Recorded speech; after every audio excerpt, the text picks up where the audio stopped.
Loni Anderson, WKRP in Cincinnati star, dies at 79. She received 2 Emmy noms for being the smartest person in the room on the CBS sitcom and tons of tabloid attention for a 1988 to 94 marriage to Burt Reynolds. Loni Anderson, who starred as shrewd radio station receptionist Jennifer Marlowe on WKRP in Cincinnati before a fairy tale marriage to an acrimonious divorce from Burt Reynolds, kept her uncomfortably in the tabloids. Died Sunday. She was 79. A 2-time Emmy nominee, Anderson died at noon in Los Angeles from an acute prolonged illness, publicist Cheryl J. Kagan announced. The Minnesota native also portrayed doomed Hollywood sex sirens in 2 telefilms. 1980's The Jane Mansfield Story, alongside an untested Arnold Schwarzenegger as her second husband, Mickey Hargitay, and 1991's White Hot, The Mysterious Murder of Thelma Todd. And from 1988 to 90, she top-lined TV movie remakes of the classic films Leave Her to Heaven in the Gene Tierney role, Wrong Number in the Barbara Stanwyck part, and 3 Coins in the Fountain. After appearing on such series as SWAT, Policewoman, Barnaby Jones and Phyllis, and auditioning to play Chrissy Snow on Three's Company, Anderson in 1978 read for Jennifer on MTM Enterprises WKRP in Cincinnati, created by Hugh Wilson. Anderson liked the concept of the sitcom, but had a problem with her role, so I refused, she explained in a 2020 interview. I went in and sat on my little soapbox and said, I don't want to play this part because she's just here to deliver messages and is window dressing. Then Hugh said, well, how would you do it? He said, let's make her look like Lana Turner and be the smartest person in the room. With Jennifer refusing to take dictation, type letters, or make coffee as the opposite of the dumb blonde stereotype that blanketed TV back then, Anderson starred on all but one of the show's 90 episodes during its 4-season run through April 1982.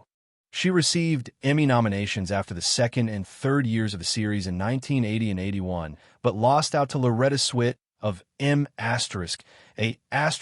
S**H, and Eileen Brennan of Private Benjamin, respectively.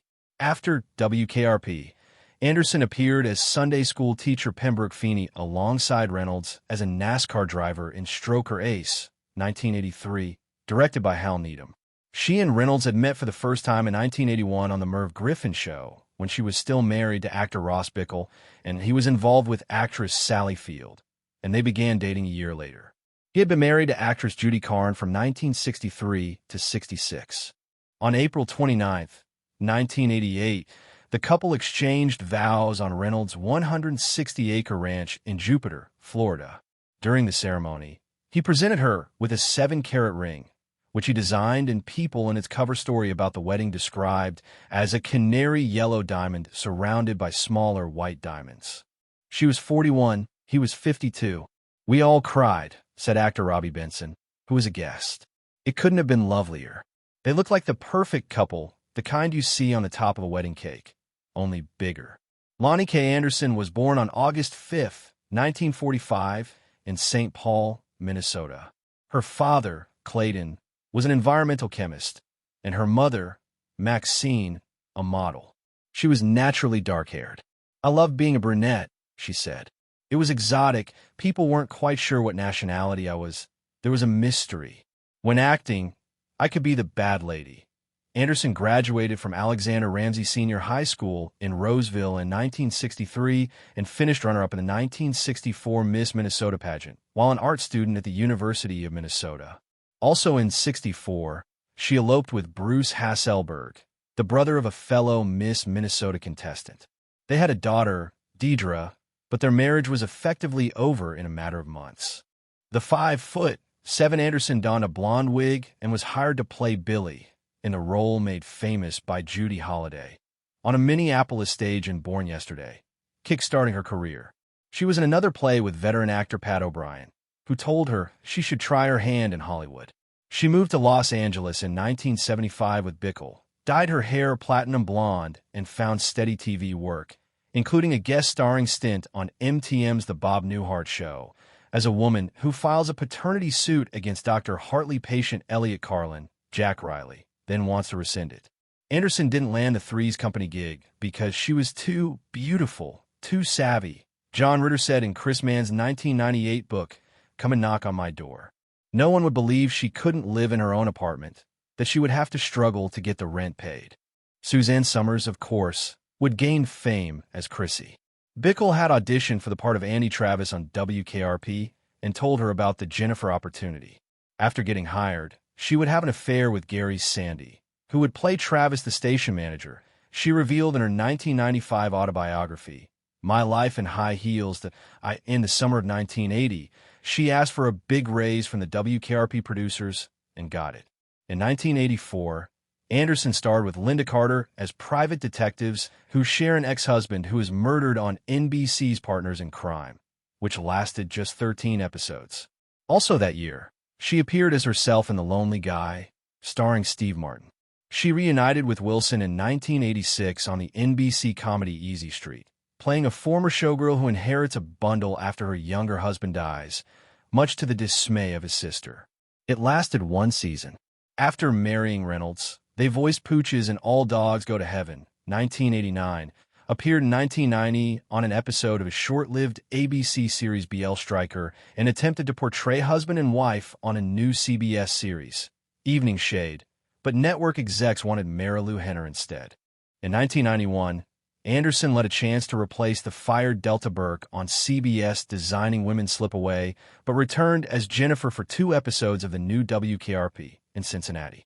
She joined the 3rd and final season of the NBC sitcom Nurses in 1993. Meanwhile, her marriage was falling apart. Reynolds served her with divorce papers in June 1993 and began publicly bashing her, saying she had cheated on him and calling her unfit to raise their son, Quentin, whom they adopted weeks after his 1988 birth. She said he was the one having an affair and that he was hooked on painkillers and had abused her. I'm very happy that we were able to sell papers for a year and a half, Reynolds told reporters in 1994. Why that doesn't translate into money, I don't know. I'm glad America is curious about us. During David Letterman's top 10 list on his inaugural Late Show broadcast on CBS on August 30th, 1993, number 3 on the list of the ways the new show will be better was, I'm more focused since my breakup with Loni. One of the nastiest divorces in Hollywood history became official in December 1994, and 2 years later, Reynolds filed for Chapter 11 bankruptcy protection. It wasn't until September 2015, when he wrote Anderson a check for $154,520, that their financial ties would finally end. However, Anderson said she and Reynolds would occasionally meet with their son, and that after the actor died in September 2018, she spoke at his funeral and would keep his ashes. Anderson also played the conniving Terry Carson on Melrose Place in 1996 and Tori Spelling's materialistic mother in So Notorious in 2006. And her resume included work on Sabrina the Teenage Witch, Clueless, The Mullets, My Sister Is So Gay, and A Night at the Roxbury, 1998. In addition to her daughter and son, survivors include her 4th husband, folk singer and musician Bob Flick, the Brothers Four, whom she married in May 2008 after they first met 45 years earlier, grandchildren Megan and Mackenzie, stepson Adam, and step-grandchildren Felix and Maximilian.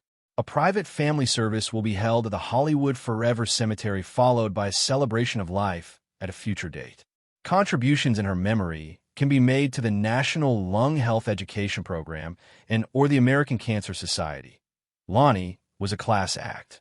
Beautiful, talented, witty, always a joy to be around. Steve Sauer, president CEO of Media for and Anderson's manager for 30 years, wrote in a statement, "She was the ultimate working mother, family first, and maintained a great balance with her career. She and I had wonderful adventures together that I shall forever cherish. I will especially miss that infectious chuckle of hers."